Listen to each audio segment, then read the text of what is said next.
Greetings to my dear tape-seeking viewers, ready to experience a fascinating new story.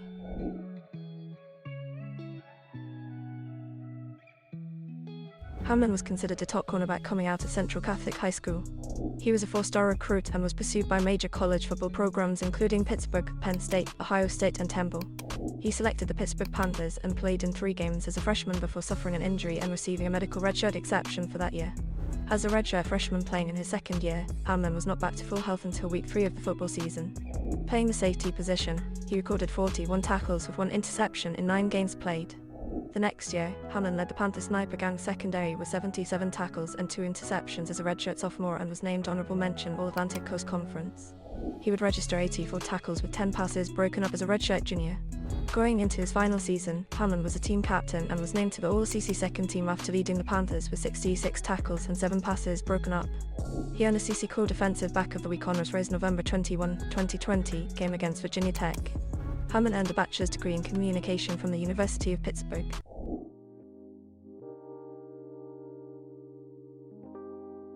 The Buffalo Bills selected Hamlin in the 6th round with the 212th overall pick of the 2021 NFL Draft. He signed his 4-year rookie contract with Buffalo on May 21, 2021. After playing a reserve role his first season, Hamlin became one of Buffalo's starting safeties in 2022 after Micah Hyde suffered a season-ending neck injury in Week 2. Against the New York Jets in Week 9, Hamlin led the team with 12 tackles and a sack in the 17 loss. In Week 13 against the New England Patriots, Hamlin was ejected after an illegal hit on Jacoby Myers in the 10 win. He was placed on injured reserve on January 6, 2023, after his in-game collapse against the Cincinnati Bengals.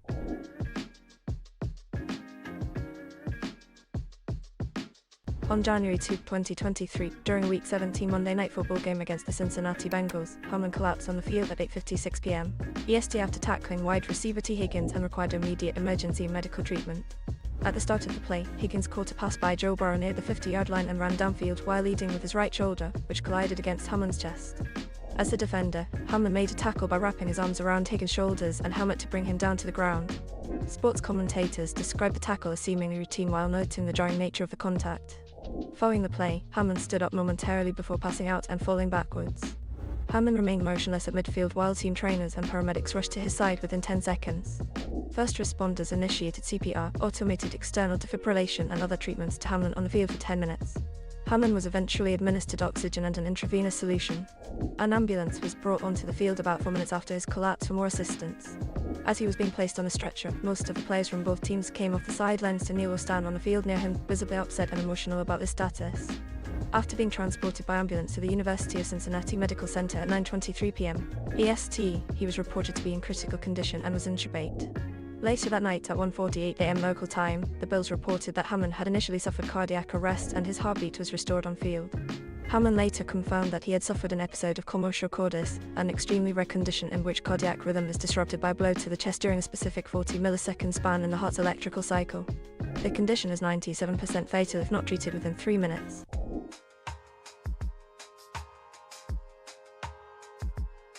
After Hamlin was removed from the field, it was reported separately by ESPN and Westwood One that play would resume and teams would be given a warm-up period for 5 minutes. However, the game remained suspended and the NFL later denied the reports it planned to compel the teams to finish the game that evening. Per the NFL's emergency situation rules, the game was suspended at roughly 9:16 p.m. with 5:58 remaining in the first quarter. The game was ultimately postponed for the night shortly after 10 p.m., just over 1 hour after Hamlin collapsed with attendees and personnel departing the stadium. The following day, the NFL announced that the game would not be resumed that week, and that it had not yet made a decision on rescheduling. On January 5, the NFL announced that the game would be cancelled entirely, saying it was difficult but necessary under the extraordinary circumstances. Addressing the implications for team standings and playoffs, it said not playing the Buffalo-Cincinnati game to its conclusion will have no effect on which clubs qualify for the postseason. No club would qualify for the postseason and no club will be eliminated based on the outcome of this game.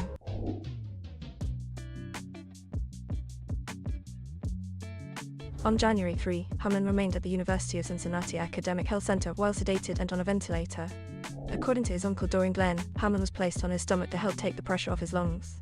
He also stated that Hamlin's condition was trending upwards.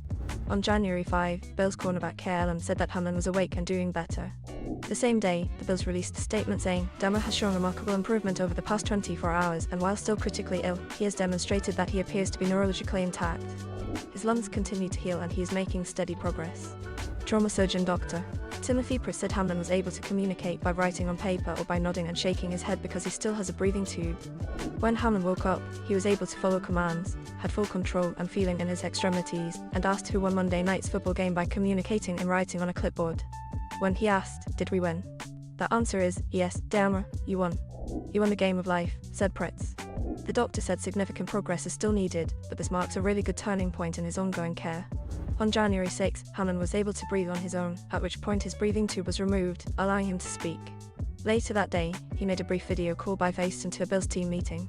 On January 7, Hamlin made his first public comment since his cardiac arrest through social media, stating that he was thankful for the love he has received and asked for continued prayers for a long road ahead.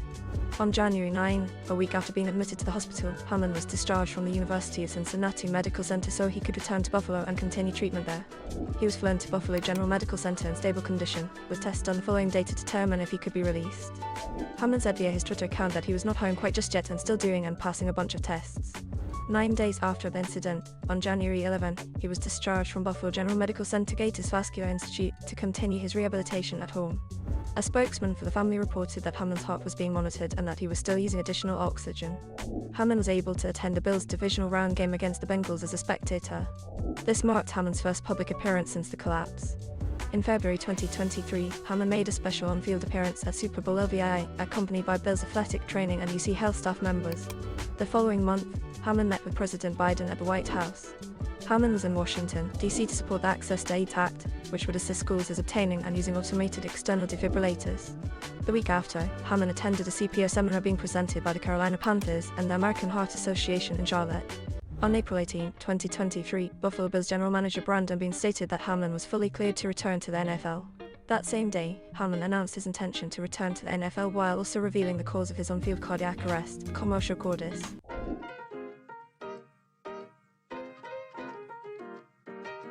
Following the collapse, numerous NFL players and teams quickly offered their support and prayers on social media. The following day, all 32 NFL teams changed their profile pictures on Twitter to a picture of Hamlin's jersey and text that reads "Pray for Damar." T. Higgins offered his condolences to Hamlin's family, as did Cincinnati Bengals wide receiver Jamar Chase. Buffalo Bills quarterback Josh Allen urged people please pray for our brother.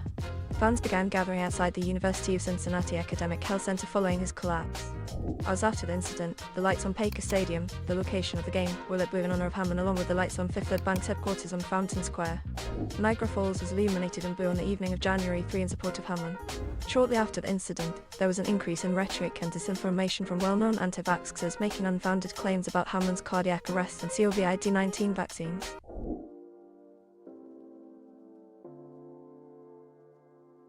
In addition to his football career, Hamlin is a fashion entrepreneur, having started a fashion line chasing millions while at the University of Pittsburgh.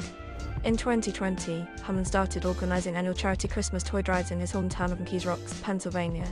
The GoFundMe campaign for his 2020 toy drive had set a goal of $500. Shortly after his in-game medical emergency in January 2023, the donation drive received a spike in donations.